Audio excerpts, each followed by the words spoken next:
I want to get serious about something here for a minute, so sit down, open up a juice box or something, and listen up.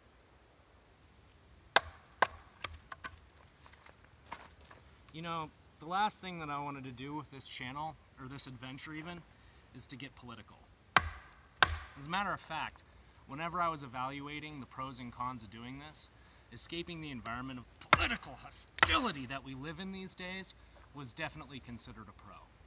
That being said, one thing that I have wanted to do with this channel is to highlight the work that agencies and nonprofits such as the National Park Service are doing to protect, preserve, and study our recreational lands.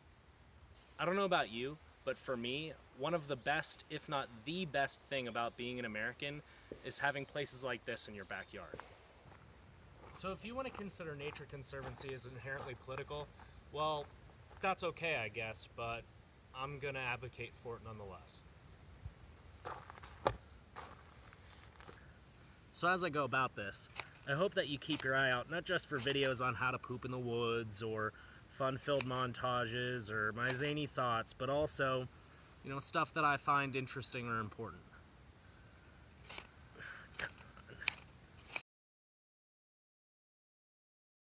I'm here on the side of the Gatlinburg bypass with a group of like-minded folks who are helping to clean up trash.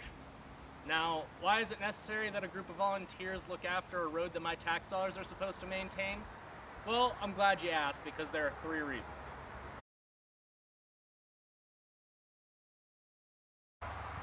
People are sometimes terrible.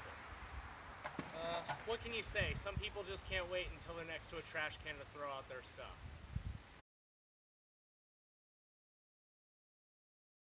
Right now, the Park Service is struggling in a lot of ways. Currently, they're operating on $12 billion. Yes, that's billion with a B, $12 billion in deferred maintenance. That means that they've had to hold off on $12 billion worth of maintenance on roads, bridges, tunnels, and facilities, and are therefore under-maintained because they have to meet funding levels. In this past November, Great Smoky Mountains National Park and the surrounding areas suffered the worst wildfire in Tennessee history. 14 people perished. Aside from the obvious damage, another thing that happens whenever the bush burns down is it tends to reveal the garbage that others leave behind. According to the National Park Service, as much as 90% of the wildfires that happen in the United States are man-made. So keep an eye out for a video on how to treat fire with the respect that it deserves in the wilderness. Thanks for listening to me talk about something that I personally find important. If you agree with me that our parks are worth saving, I highly encourage you to look into how you can help, whether you live nearby or you're just visiting.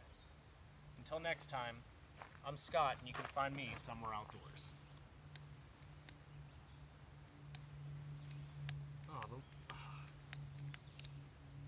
Come on! Escaping the environmental political hostility that we live in these days was definitely a pro.